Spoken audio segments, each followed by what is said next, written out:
आता बघा दिवसभरातील मोठ्या राजकीय टॉप 9 बातम्या। उद्धव ठाकरेंसमोर पुन्हा विधान परिषदेवर जाण्यासाठी आव्हान। संख्याबळाच्या कमतरतेमुळे मवियाची कोंडी। उद्धव ठाकरेंना आधी राज्यसभेचं समीकरण जुळवावं लागणार। विधान परिषदेवर जाण्यासाठी आम्ही उद्धव ठाकरेंना विनंती केली। उद्धव ठाकरेंनी विधान परिषदेवर जावं अशी आम्हा सर्वांची इच्छा आहे। संजय राऊत यांची प्रतिक्रिया। विधान परिषद राज्यसभेत मवियाला एकमेकांना मदत करावी लागेल, राऊतांचं वक्तव्य। उद्धव ठाकरेंना आमदार होण्यासाठी विधान परिषद एकमेव पर्याय। इतर लोकांनी उद्धव ठाकरेंना पाठिंबा दिल्यास ते आमदार होतील, संजय शिरसाटांची प्रतिक्रिया। बारामतीमध्ये होणारी पोटनिवडणूक एकतर्फी राहील, मंत्री संजय शिरसाटांचं वक्तव्य। तर इतर पक्षाचे नेते बारामतीत उमेदवार देणार नाही अशी चर्चा असल्याचंही शिरसाटांचं विधान। दोन्ही राष्ट्रवादींबाबत निर्णय घेण्यास शरद पवार सक्षम। दोन्ही राष्ट्रवादी एकत्र येणं हा पक्षाचा वैयक्तिक प्रश्न आहे। जयंत पाटलांचं अजितदादांसोबत बोलणं झालं असेल तर ते वैयक्तिक। उद्योग मंत्री उदय सामंत यांचं वक्तव्य। अजित पवारांच्या विमान अपघातावरून बजरंग सोनवणेंकडून आणखी एक शंका उपस्थित। विमान अपघातावेळी अजित पवारांसोबत पीए का नव्हते? अजितदादा, या विमान अपघाताची चौकशी व्हावी। विमान अपघाताबाबत मुख्यमंत्र्यांना भेटणार, बजरंग सोनवणेंची प्रतिक्रिया। दोन्ही राष्ट्रवादींनी एकत्र यावं हे अजितदादांचं स्वप्न होतं। राष्ट्रवादीच्या विलीनीकरणाचं बोलणं आमच्या समोर झालं होतं, सयाजी शिंदेंचा दावा। विलीनीकरणावरील सुनेत्रा पवारांचा निर्णय मान्य असेल, रुपाली पाटील यांचं वक्तव्य। जर दादा विलीनीकरणाबाबत सयाजी शिंदेंशी बोलले असतील तर सयाजी शिंदेंच्या वक्तव्यावर रुपाली पाटील यांची प्रतिक्रिया।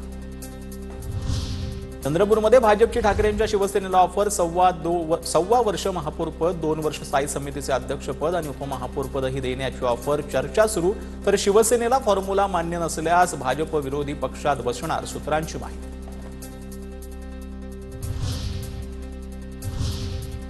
आज दिवसभरातील राजकीय टॉप 9 बातम्या। काँग्रेस आगामी सर्व निवडणुका स्वबळावर लढणार। पवारांच्या राष्ट्रवादीवर अवलंबून राहू नका, मुंबईतील नेत्यांच्या बैठकीत पक्ष नेतृत्वाच्या सूचना, सूत्रांची माहिती। काँग्रेस आगामी सर्व निवडणुका स्वबळावर लढणार असल्याची माहिती। भाजपचे नेते प्रवीण दरेकर यांची काँग्रेसवर टीका। एकत्र लढून काही होत नाही तर स्वबळावर लढून काय होणार? प्रवीण दरेकरांची टीका। बांगलादेशी मुक्त मुंबई करू, मुंबईचा रंग भगवाच राहील, रितू तावडेंचं वक्तव्य। तर बांगलादेशी मुक्त करण्याचं धोरण महापौरांच्या हातात नाही, महापौरांनी मुंबईच्या विकासावर बोललं पाहिजे, राऊतांचा टोला। आमच्या दबावापोटी भाजपनं मुंबईत हिंदू महापौर दिला, राऊतांचा दावा। रितू तावडे देखील काँग्रेसच्याच नेत्या होत्या। मुंबईतला मराठी माणूस हा हिंदू हे भाजपला कळालं। रितू तावडेंच्या महापौरपदाच्या घोषणेवर संजय राऊतांचं वक्तव्य। उबाटाचा एकही उमेदवार निवडून आलेला नाही, ठाकरेंच्या शिवसेनेचे खासदार राजाभाऊ वाजेंसमोर गिरीश महाजनांची टीका।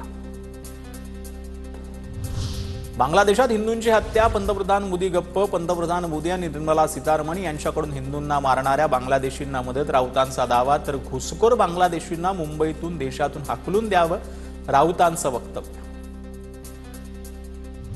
बांगलादेशी घुसखोरांविरोधात भूमिका घेताच राऊत अस्वस्थ झालेत। घुसखोरांच्या जीवावर पालिका जिंकण्याचं स्वप्न मुंबईकरांनी उद्ध्वस्त केलं, संजय राऊतांच्या वक्तव्यावर नवनाथ बन यांचा पलटवार।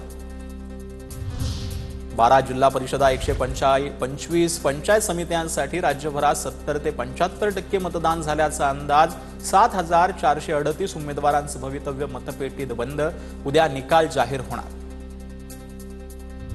सोलापुरातील मोहोळमध्ये ईव्हीएम धाब्यावर सापडल्याप्रकरणी उमेश पाटलांचा आक्रमक पवित्रा। ईव्हीएम अतिरिक्त असून त्यावर कोणतंही मतदान झालं नसल्याची प्रशासनाची माहिती। ईव्हीएम ताब्यात घेऊन स्ट्रॉंग रूममध्ये ठेवले तर अधिकाऱ्यांवर कारवाईचे जिल्हाधिकाऱ्यांचे आदेश।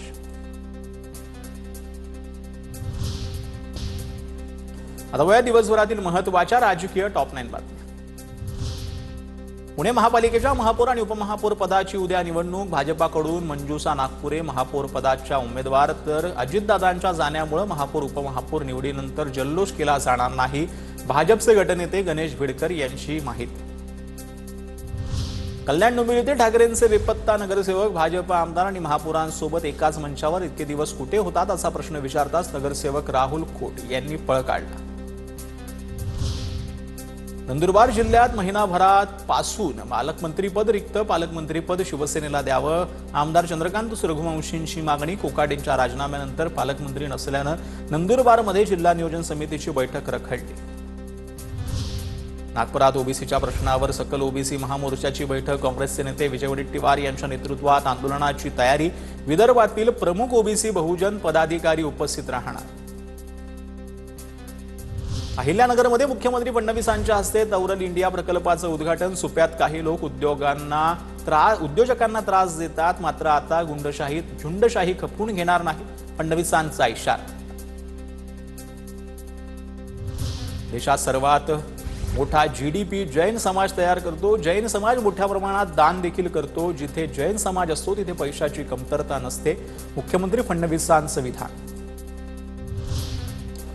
संभाजीनगरच्या गंगापूर शहरात 2 उमेदवारांमध्ये पोलिसांसमोर हाणामारी. शिंदेच्या शिवसेनेचे दिलीप निरफळ आणि अपक्ष उमेदवार मुंदडा यांच्यात वाद. जिल्हा परिषद निवडणुकीवरून हाणामारी झाल्याची माहिती.